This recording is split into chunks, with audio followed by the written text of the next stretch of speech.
नमस्कार, मैं सुनीता कथा मंथन में आप सबका स्वागत करती हूँ।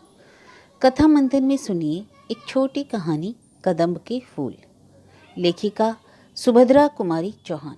सुभद्रा कुमारी चौहान जी की अन्य कहानियाँ आपको हमारी प्लेलिस्ट से मिल जाएंगी। लिंक आपको एंड स्क्रीन पर मिल जाएगा। इसके अलावा अन्य लेखकों की कहानी और उपन्यास का लिंक आपको एंड स्क्रीन तथा डिस्क्रिप्शन बॉक्स से मिल जाएगा। आप वहां जाकर के चेक कर सकते हैं और अपने मनपसंद लेखक की कहानियाँ और उपन्यास सुन सकते हैं। अगर आपको हमारे चैनल की कहानियाँ और उपन्यास पसंद आ रहे हैं तो हमारे चैनल को सब्सक्राइब और हमारी वीडियोस को शेयर करना ना भूलिएगा। तो चलिए शुरू करते हैं कहानी कदम्ब के फूल। लेखिका सुभद्रा कुमारी चौहान। भौजी लो, मैं लाया। सच? सच में ले आए? कहाँ मिले? अरे बड़ी मुश्किल से ला पाया भौजी। तो मजदूरी ले लेना। क्या दोगी? तुम जो मांगो। पर मेरी मांगी हुई चीज मुझे दे सकोगी भौजी? क्यों ना दे सकूंगी, तुम मेरी वस्तु मेरे लिए ला सकते हो तो क्या मैं तुम्हारी इच्छित वस्तु तुम्हें नहीं दे सकती? नहीं भौजी, ना दे सकोगी, फिर क्यों नाहक कहती हो?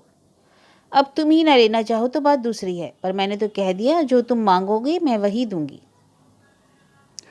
अच्छा, अभी जाने दो, समय आने पर मांग लूंगा, कहते हुए मोहन ने अपने घर की राह ली। दूर से आती हुई भामा की सास ने मोहन को कुछ दोने में लिए हुए घर के भीतर जाते हुए देखा था, किंतु वह ज्यों ही नजदीक पहुंची, मोहन दूसरे रास्ते से अपने घर की तरफ जा चुका था। वे मोहन से कुछ पूछ न सकी, पर उन्होंने यह अपनी आंखों से देखा कि मोहन कुछ दोने में लाया है, किंतु क्या लाया है यह जान न सकी।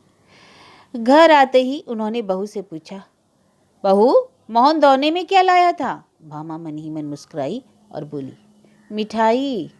बुढ़िया क्रोध से तिल मिला उठी, बोली, इतना खाती है, दिन भर बकरी की तरह मुंह चला ही करता है, फिर भी पेट नहीं भरता तेरा?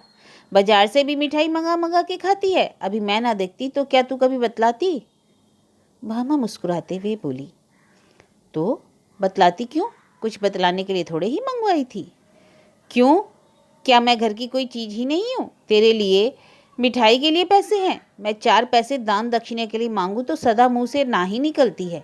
तेरा आदमी है तो मेरा भी तो बेटा है, क्या उसकी कमाई में मेरा कोई हक नहीं? मुझे 2-4 सूखी रोटी छोड़कर कुछ भी नसीब नहीं होता और तू मिठाई मंगा मंगा के खाए। कर ले, तेरा जी चाहे जो कर ले, भगवान तो ऊपर से देख रहा है, वह तो सजा देगा ही। अरे क्यों कोस रही हो माँ जी? मिठाई एक दिन खा ही ली तो क्या हो गया, अभी रखी है, तुम भी ले लेना। चल रहने दे, अब इन मीठे पुचकारों से किसी और को बहकाना। मैं तेरे सब हाल जानती हूँ। तू समझती होगी कि तू जो कुछ करती है क्या वह कोई नहीं जानता? मैं तेरी नस नस पहचानती हूँ। दुनिया में बहुत सी औरतें देखी, पर सब तेरे तले तले। हाँ हाँ, सब मेरे तले तले ना रहेंगी तो करेंगी क्या माँ जी? मेरी बराबरी कर लेना, कोई मामूली बात तो नहीं। मैं ऐसी वैसी थोड़े हूँ। चल चल, बहुत बड़प्पन ना भगार, नहीं तो सब बड़प्पन निकाल दूंगी।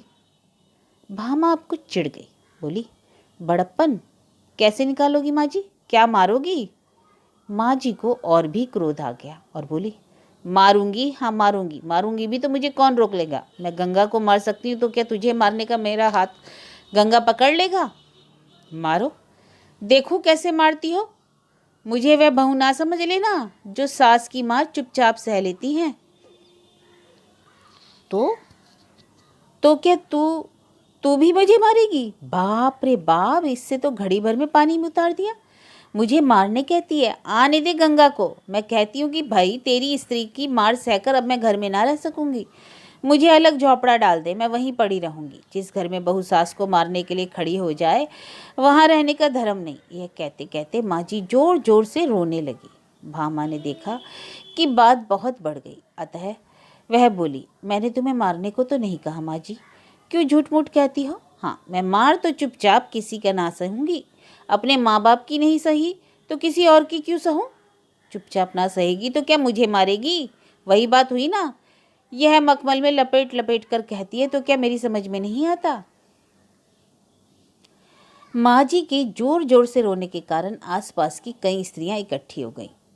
कई भामा की तरफ सहानुभूति रखने वाली थी, कई माँ जी की तरफ। पर इस समय माँ जी को फूट फूट कर रोते देखकर सब ने भामा को ही भला बुरा कहा। सब माँ जी को घेर कर बैठ गई। भामा अपराधिनी की तरह घर के भीतर चली गई। भामा ने सुना माँ जी आसपास बैठी हुई स्त्रियों से कह रही थी, अरे आप तो दोना भर मिठाई मंगा मंगा कर खाती है, और मैंने कभी अपने लिए पैसे धेले की चीज़ के लिए कहा तो फौरन ही टका सा जवाब दे दिया। कहती है पैसा ही नहीं है, इसके नाम से पैसे आ जाते हैं और मेरे नाम से क्या कंगाली छा जाती है। किसी भी चीज़ के लिए तरस तरस के मांग मांग के जीभ घिस जाती है। तब जी में आया तो ला दिया, नहीं तो कुत्ते की तरह भौंका करो। यह मेरा इस घर में हाल है। आज भी दोना भर मिठाई मंगवाई है, मैंने जरा ही पूछा तो मारने के लिए खड़ी हो गई। कहती है मेरे आदमी की कमाई है, खाती हूँ, किसी के बाप का खाती हूँ क्या। उसका आदमी है तो मेरा भी तो बेटा है, अगर उसका 12 आने हक है तो मेरा तो 4 आने का तो होगा ही। पड़ोस की दूसरी बुढ़िया बोली, राम राम राम, यही पढ़ी लिखी होशियार है। पढ़ी लिखी है तो क्या हुआ, अकल तो कौड़ी के बराबर नहीं। तुमने भी तो 9 महीने पेट में रखा बहन, तुम्हारा तो 16 आने हक है। बहू को बेटा माँ के लिए लौंडी बना कर लाता है, वह तुम्हारे पैर दबाने और तुम्हारी सेवा करने के लिए है। हमारा नंदन तो जब तक बहू मेरे पैर ना दबा लेती, उसे अपनी कोठरी के अंदर भी नहीं आने देता। अपना ही माल खोटा हो तो परखने वाले का क्या दोष बहन। बेटा ही सपूत होता तो बहू आज मुझे मारने दौड़ती। गंगा प्रसाद गांव की प्राइमरी पाठशाला के दूसरे मास्टर की जगह के लिए उम्मीदवार थे। 17.5 रुपये माहवार की जगह के लिए बेचारे दिन भर दौड़ धूप करते, इससे मिल उससे मिल, ना जाने किसकी किसकी खुशामद करनी पड़ती थी। फिर भी नौकरी पाने की उन्हें बहुत कम उम्मीद थी।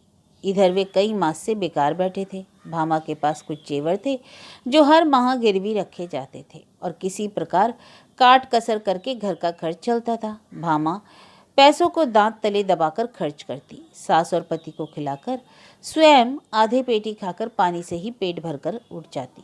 कभी दाल का पानी ही पी लिया करती, कभी शाक उछलकर ही पेट भर लिया करती। रुपए पैसों की तंगी के कारण प्रायः रोज ही इस प्रकार कलह मची रहती है। जब गंगा प्रसाद जी दिन भर दौड़ धूप के बाद थके हारे घर लौटे तो शाम हो रही थी। आंगन में उनकी माँ उदास बैठी थी। बेटे को देखा तो नीची आंख कर ली, पर बोली कुछ नहीं। गंगा प्रसाद अपनी माँ का बड़ा आदर करते थे, उनका बड़ा ख्याल रखते थे। जिस बात से उन्हें जरा भी कष्ट होता वे बात कभी ना करते। माँ को उदास देखकर वे माँ के पास जाकर बैठ गए। प्यार से माँ के गले में बाहें डाल दी। पूछा, क्यों माँ, आज उदास क्यों हो? क्या तबीयत खराब है? नहीं, अच्छी है। कुछ भी तो हुआ है तो माँ, तो फिर उदास क्यों है? अब माँ जी से ना रहा गया, फूट फूट कर रोने लगी। बोली, कुछ नहीं, मैं आदमी औरत की लड़ाई नहीं लगवाना चाहती, बस इतना ही कहती हूँ कि अब मैं इस घर में ना रह सकूंगी। मेरे लिए अलग झोपड़ा बनवा दे, वहीं पड़ी रहूंगी। जी में आवे तो खर्च देना, नहीं तो मांग के खा लूंगी। क्यों माँ, क्या कुछ झगड़ा हुआ है? सच सच कहना। आज ही क्या है, यह तो 30 दिन की बात है। तेरी घरवाली ने मोहन से मिठाई मंगवाई, वह दोना भर मिठाई मेरे सामने लाया। मैं जरा पूछने गई तो कहती है, हाँ मंगवाती हूँ, खाती हूँ, अपने आदमी की कमाई खाती हूँ, कुछ तुम्हारे बाप का तो नहीं खाती। जब मैंने कहा कि तेरा आदमी है तो मेरा भी तो बेटा है, उसकी कमाई में मेरा भी हक है। कहती है कि तुम्हारा हक जब था तब था, अब तो सब मेरा है। ज़्यादा बोलोगी तो मार के घर से निकाल दूंगी। तो बाबा, तेरी औरत है, तू ही उसकी मर्स है। मैं मांग के पेट भले ही भर लूँ, पर बहू के हाथ की मार ना खाऊंगी। गंगा प्रसाद अब और न सह सके, बोले, बहू तुझे मारेगी माँ? मैं ही उसके हाथ पैर ना तोड़ डालूं? कहते हुए वे हाथ की लकड़ी उठाकर बड़े गुस्से से भीतर गए। भामा को डांट कर पूछा, क्या मंगाया था तुमने मोहन से? गंगा प्रसाद के इस प्रश्न के उत्तर आया, कदम के फूल थे भैया। कहते हुए मोहन ने घर में प्रवेश किया। तब तक भामा ने दोना उठाकर गंगा प्रसाद के सामने रख दिया। दोने में 8-10 पीले पीले गोल गोल बेसन के लड्डुओं की तरह कदम के फूलों को देखकर गंगा प्रसाद को भी हंसी आ गई। मोहन ने दोने में से एक फूल उठाकर कहा, कितना सुंदर है ना यह फूल भौजी,